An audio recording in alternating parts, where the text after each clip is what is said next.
West Bengal politics దీది ఓడిపోయిన తర్వాత 91 లక్షలు సర్ పేరుతో ఓట్లు తీసేసిన తర్వాత కొన్ని చేరారు.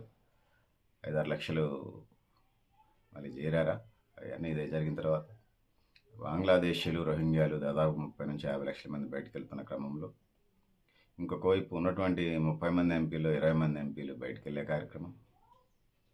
ఎవరో మహిళా అక్క పేరు దీదీకి ఆపోనెంట్గా ఉన్నది. గెలిచినటువంటి 80 మంది ఎంపీలో 40-50 మంది గెలిచినటువంటి 80 మంది ఎమ్మెల్యేలు, ఎంపీలు 30 మంది ఏం గెలిచారట్టుంది, 20 మంది చీలిపోయారు. ఎమ్మెల్యేలు 80 మంది గెలిస్తే తృణమూల్ కాంగ్రెస్కి సుమారుగా 40-50 మంది బయటకు వెళ్ళి వాళ్ళు మాదే అసలైన తృణమూల్ కాంగ్రెస్ అని చెప్తున్నారు. ఈ నేపథ్యంలో రాజ్యసభకి వెళ్ళాలా దీది అంటే మమతా బెనర్జీ అక్కడే ఉండి రాజకీయాలు చేయాలనేది చాలా ప్రధానమైనటువంటి ఎజెండాగా వెస్ట్ బెంగాల్ రాజకీయాలు మనకు కనపడతా ఉంది. సో బీజేపీతోని ఆపోనెంట్ కాబట్టి సహజంగానే అడుగులు థర్డ్ ఫ్రంట్ ఎట్లాగూ యాక్టివ్లో లేదు కాబట్టి తను ఖచ్చితంగా కాంగ్రెస్ వైపు అడుగులు పడతామని సోనియా గాంధీని కలిసే కార్యక్రమం కూడా జరుగుతూ ఉంది, కలిసినట్టు కూడా ఉన్నది. ఆ విధంగా దేశవ్యాప్తంగా బీజేపీ మీద ఫైట్ చేసే కార్యక్రమానికి దీదీ సిద్ధమవుతోంది తృణమూల్ కాంగ్రెస్ వైపు నుంచి. సహజంగానే ప్రాంతీయ పార్టీలకి సమస్యలు వస్తూ ఉంటాయి.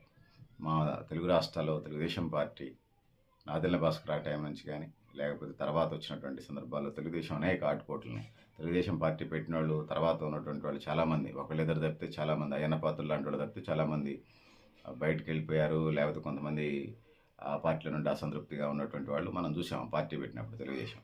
ఇది కేవలం తెలుగుదేశం పార్టీకి సంబంధించిందే కాదు, మహారాష్ట్రకి సంబంధించి శివసేనకి ఇలాంటి పరిస్థితులు ఎదురైంది.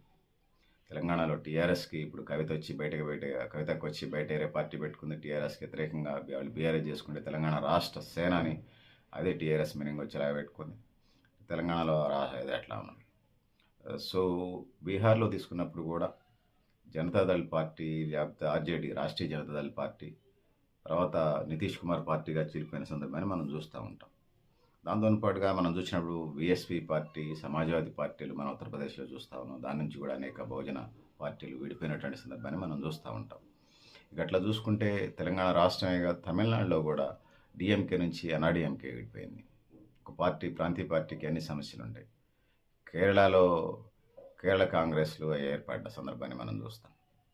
దేశవ్యాప్తంగా వివిధ రాష్ట్రాల్లో మెయిన్ స్ట్రీమ్లో ఉన్నటువంటి పార్టీలు బలమైన నాయకుడు పక్కా పోయినప్పుడు ఆ పార్టీలు విడిపోయి సొంతంగా ఇండిపెండెంట్గా పార్టీని నడిపించుకోవటం, లేకపోతే ఏదైనా ఒక పార్టీతోనే లేకపోతే జాతీయ పార్టీతో పొత్తు పెట్టుకొని ముందుకెళ్లే కార్యక్రమాన్ని దేశ రాజకీయాల్లో చూస్తున్నాం. ఇప్పుడు దేశంలో జరిగే రాజకీయాలు ముఖ్యంగా చూసినటువంటి ప్రజలకి రాష్ట్రంలో ముఖ్యంగా వెస్ట్ బెంగాల్ రాష్ట్రంలో జరిగే సన్నివేశాలు చిత్ర విచిత్రాలు పెద్దగా ఎక్కువ అనిపించలేదు. అసలు వాడు ఏ పార్టీతో గెలుస్తారు, ఎందుకు ఓడిపోతారు, గెలిస్తే ఓకే వీళ్ళంతా మమతా బెనర్జీతో ఉండేటోళ్ళు, కానీ ఓడిపోతే ఈ రాజకీయాలు భారతదేశ రాజకీయాలు ఇట్లా ద్రగులుబాగుగా ఉన్నాయి, నిర్మాణాత్మకంగా లేవని చెప్పవచ్చు. సో ఇది పరిస్థితి.